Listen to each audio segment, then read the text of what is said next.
Allahumma shalli ala sayyidina Muhammad wa asghiri zalimin biwalimin wa akhrijna min bainihim salimin wa ala alihi wa sahbihi ajma'in.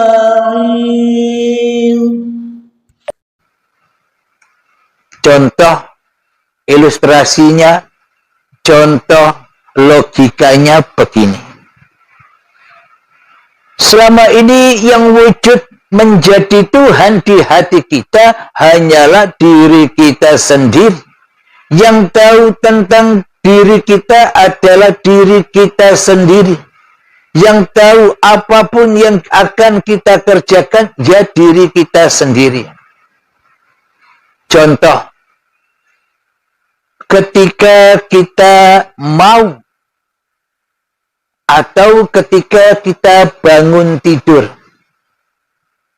kira-kira badan bisa ngomong-ngomong kepada diri kita, bro, ayo bangun tidur bro. Apakah badan kita bilang kepada kita, ngobrol kepada hati ini, bro, ayo bangun tidur bro. Lalu duduklah sejenak, berdirilah, dan menuju ke kamar mandi. Apakah bisa badan ini ngobrol dengan hidup? Apakah bisa jasad ini ngobrol dengan hati kita? Jasad tetaplah jasad, manusia tetaplah manusia yang tak bisa ngobrol dengan penciptanya. Jasad yang tak bisa ngobrol, jasad yang tidak bisa berdialog dengan yang memakainya. Jadi yang bisa berdialog, jadi yang bisa ngobrol, ya diri kita sendiri. Mau bangun tidur, ya kita sendiri yang mau. Jadi badan hanyalah baju-baju kita, ya ikut saja badan ini tanpa komentar. Ketika kita mau duduk, badan ini pun juga ikut duduk. Maknanya badan tak bisa komentar apa-apa, hanya mengikuti perintah-perintahnya hati. Badan ini hanyalah rasul-rasulnya diri kita. Kita mau begini, badan pun begini. Kita mau begitu, badan pun begitu. Kita mau berdiri, badan pun berdiri. Kita ke kamar mandi, badan pun ke kamar mandi.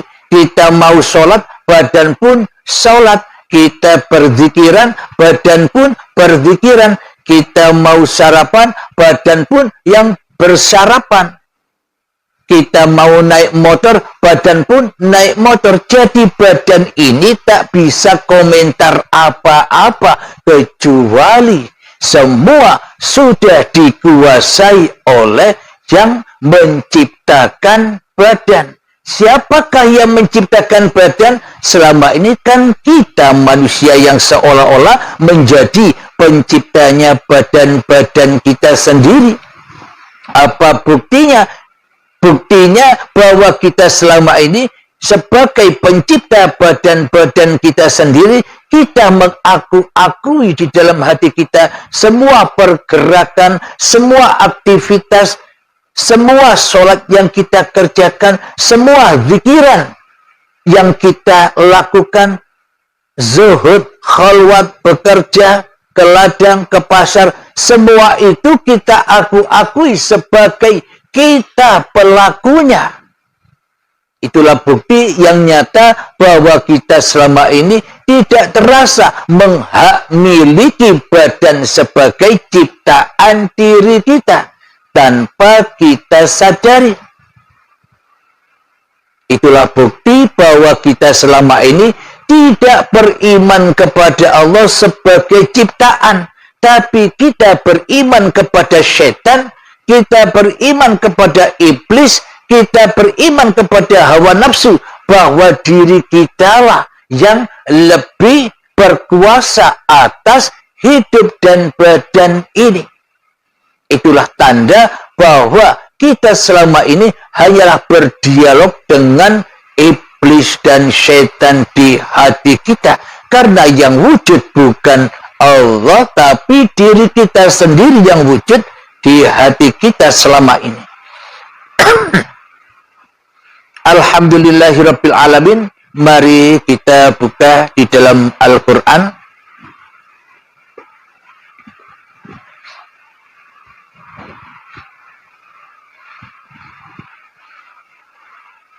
Coba para sahabat buka surat Al-Hasyr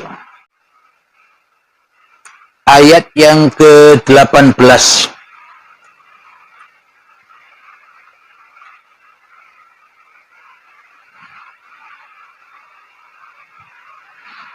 A'udzu billahi minasy syaithanir rajim.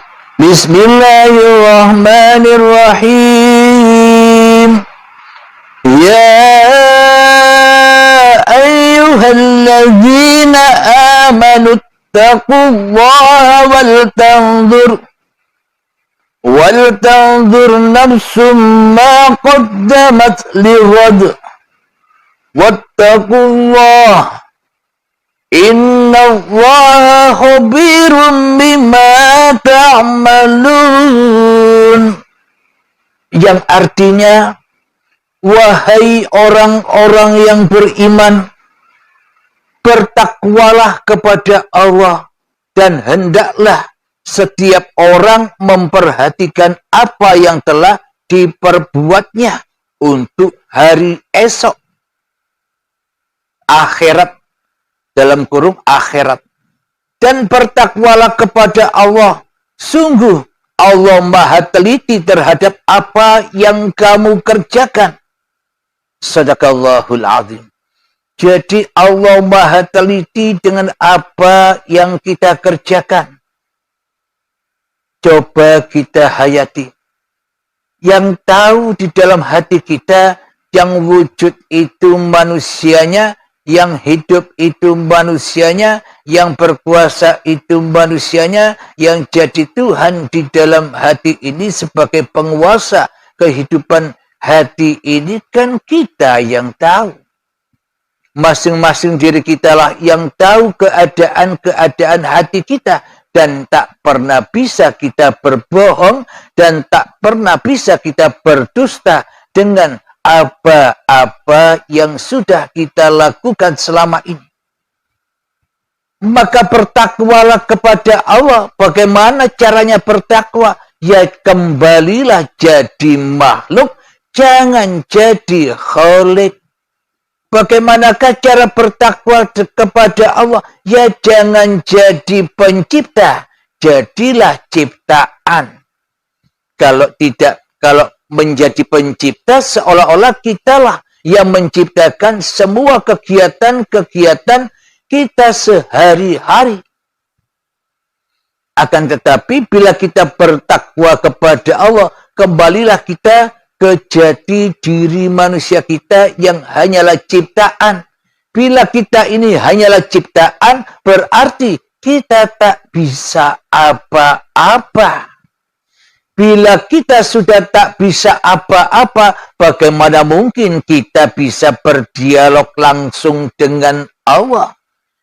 Bila hidup saja tak punya, bagaimana mungkin kita bisa berdialog langsung dengan Allah?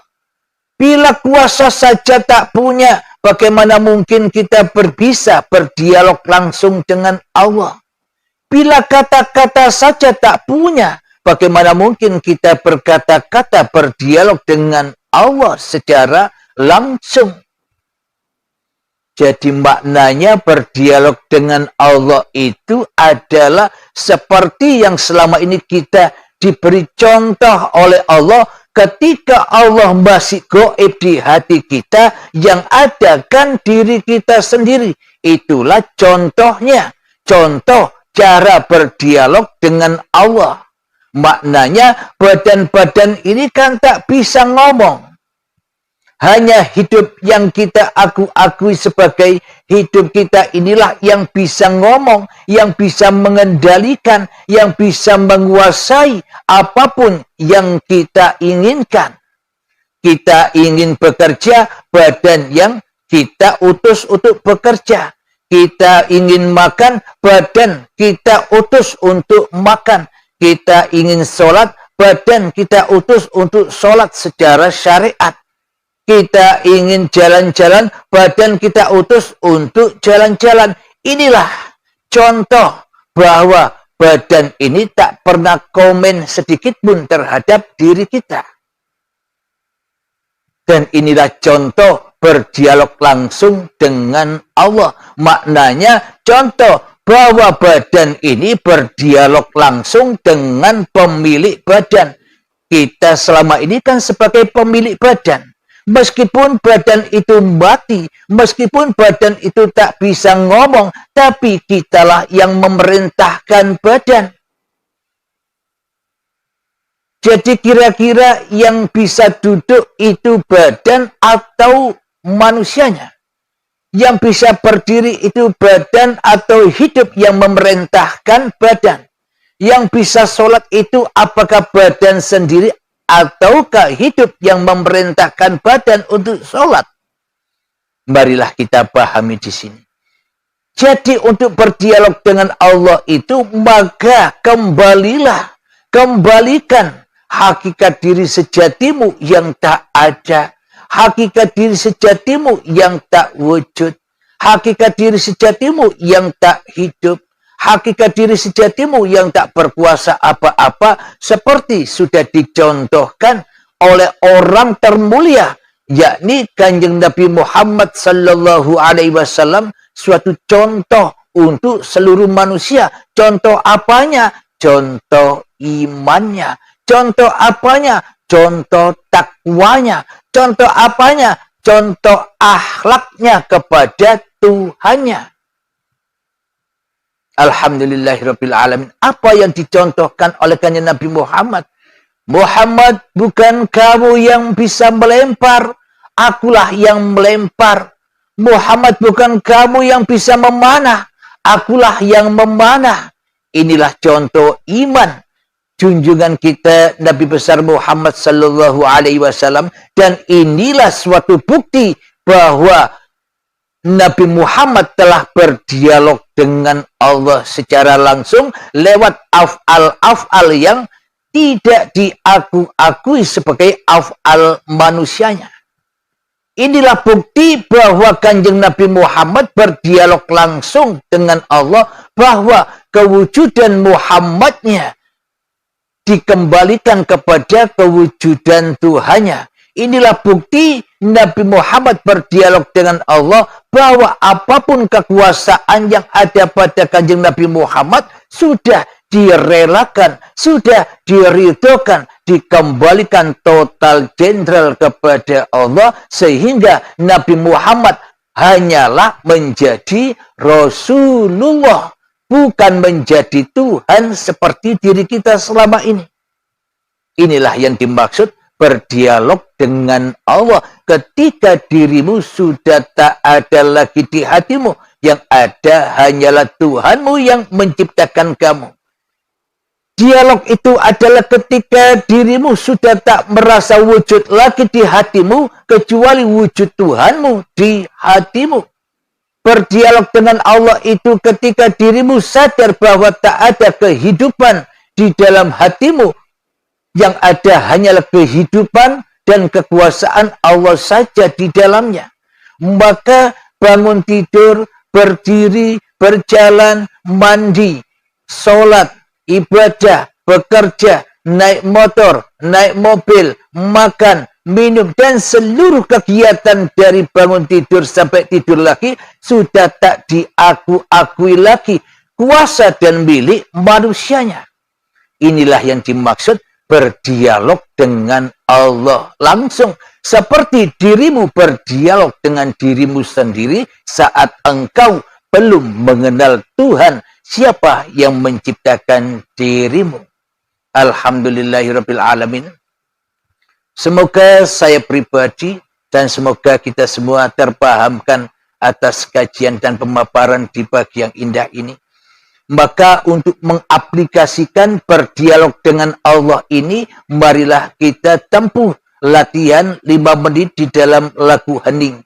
Inilah yang dimaksud berdialog dengan Allah ketika diri manusiamu sudah tak wujud lagi. Inilah yang dimaksud berdialog dengan Allah ketika diri manusiamu tak hidup lagi. Inilah yang dimaksud berdialog langsung dengan Allah ketika diri manusiamu sudah bisu, tuli, buta, dan tak bisa apa-apa. Inilah bukti realita hamba kembali kepada Tuhannya. Inilah realita hamba dekat dengan Tuhannya. Inilah yang dimaksud hamba berdialog langsung dengan Allah. Maknanya hamba sudah kembali menjadi Rasulullah daripada menjadi Rasulnya iblis dan setan di hatinya. Silakan 5 menit latihan untuk berdialog dengan Allah, mengheningkan cipta. Mulai, silakan. Bismillah, masuklah ke dalam dirimu. Allahumma salli ala sayyidina Muhammad wa asghiri zalimin biwalimin wa akhrijna min bainihim salimin وعلى آله وصحبه أجمعين